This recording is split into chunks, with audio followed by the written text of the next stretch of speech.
ये गुस्सा रिश्तों को बिगाड़ती है, ये गुस्सा संबंध को बिगाड़ती है, गुस्सा काम को बिगाड़ती है, ये गुस्सा प्रेम को नष्ट करती है और ये गुस्सा तुम्हें गरीब बनाती है, ये गुस्सा तुम्हारे घर को कंगाल करती है।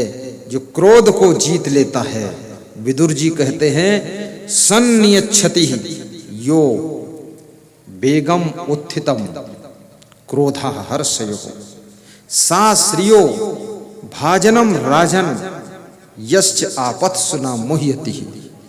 विदुर जी कहते हैं कि जो व्यक्ति क्रोध को और अपने हर्ष को बस में कर लेता है वो राज्य और लक्ष्मी का अधिकारी बनता है, राज्य और लक्ष्मी का अधिकारी बनता है।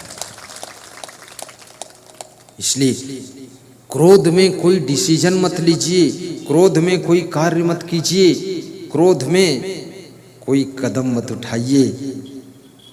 जिस समय तुम बहुत खुश हो उस समय भी डिसीजन मत लेना, वो डिसीजन गलत हो सकता है। और जिस समय तुम बहुत क्रोधित हो उस समय भी डिसीजन मत लेना, और जिस समय तुम बहुत दुखी हो उस समय भी डिसीजन मत लेना।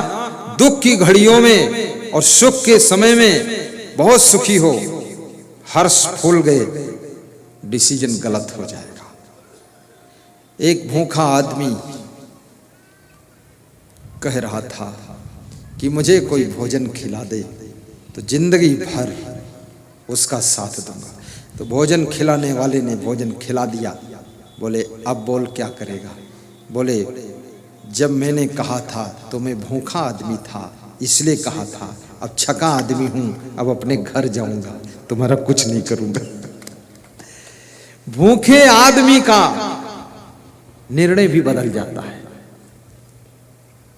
इसलिए गुस्सा में कभी घर में नाराजी हो जाए, गठरी बांधकर मायके मत चली जाना, अन्यथा वहां जाकर पछताना हो जाएगा कि गलत आ गए।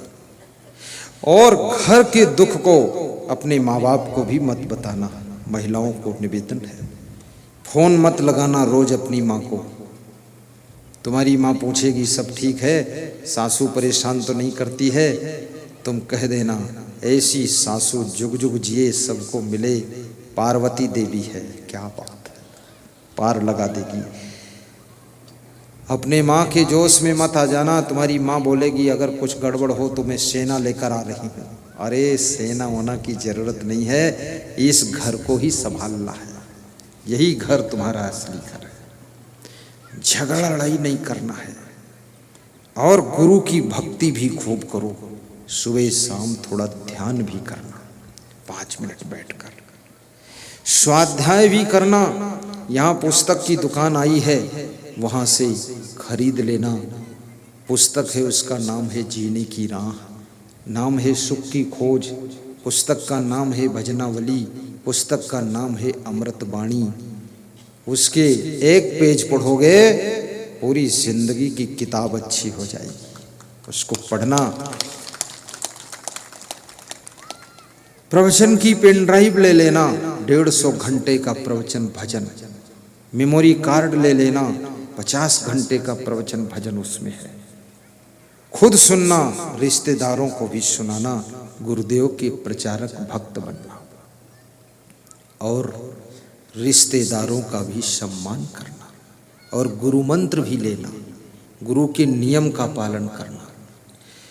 साथ में जिंदगी को हंसते हंसते बिताना, कर्तव्य का पालन करना, कभी डिस्टर्ब ना होना, धैर्य रखना, कष्ट आने पर भी मत घबराना, दुख में मत घबराना पंछी, यह जग दुख का मेला है, चाहे भीड़ बहुत अंबर पर उड़ना तुझे अकेला है।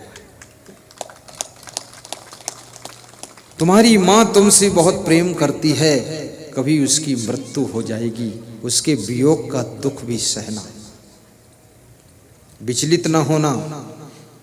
कभी पति का वियोग होगा, पत्नी का वियोग होगा, बेटे का वियोग होगा, क्योंकि ये मृत्युलोक है। यहाँ किसी का शरीर अमर नहीं है।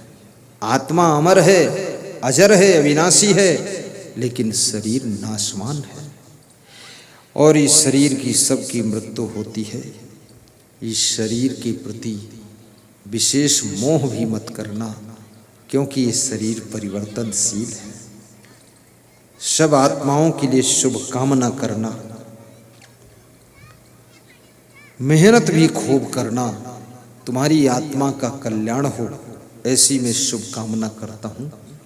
और शरीर के स्वास्थ्य का भी ध्यान रखना, ऐसा वैसा उल्लुल जुल्लुल गंदा फंदा मत खाना।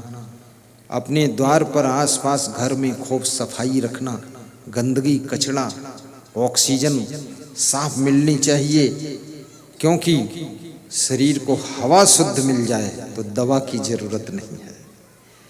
और शरीर को स्वच्छ पानी मिल जाए तो याद रखना फिर टेबलेट की जरूरत कम पड़ेगी।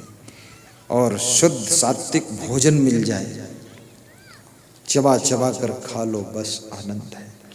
अपने शरीर की आदतों को भी मत बिगाड़ना, हर समय सोने की आदत मत बनाना, जिस समय काम की जरूरत हो काम में लग जाना, ऐसी आदत मत बनाना कि अब सोना जरूरी ही है, टाइम है तो सो लीजिए और नहीं टाइम है तो उस समय काम कर लीजिए, फिर जब फ्री होइए तब सो लीजिए।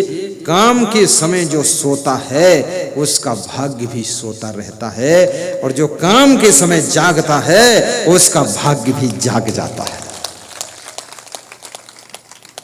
अड़ियल मत बनना, अड़ियल सड़ियल घोड़ियल पड़ियल, ऐसा स्वभाव मत बनाना। अड़ियल क्या होता है? अड़ गए कि ऐसा ही होगा नहीं तो मिटा दूंगा, ऐसा मत करना, गम खा लेना। सड़ियल, जैसे सड़ियल टमाटर सड़े हुए बदबू दे रहे हैं, ऐसे सड़ियल काम मत करना जो बदबू उठे।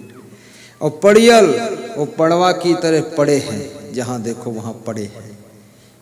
कितने घरों में तो पड़वा है लोग, पड़वा। कितनी स्त्रियों को तो पाड़ा पति मिला है, पड़ा ही रहता है। और कितने सासू सोचती मेरी लाड़ी आएगी, लाड़ी के बजाय वो पानी आई है, पड़ी रहती है। लेटी रहती है, काम करती नहीं है। काम करना, इस शरीर के दरवाजे खिड़की नहीं बनेंगे। इससे जितना तुम कर्म योगी रहोगे तुम्हारा सम्मान होगा, महत्व होगा, कीमत बढ़ेगी और गरीबी नहीं आएगी। इसलिए परिश्रम कर लेना। और हंसना भी 24 घंटे में 2, 5, 10 बार ठहाका मारकर हंस भी लेना। कुछ हंसने वाली बात भी कह देना, सबको भी हंसा देना और खुद भी हंस लेना।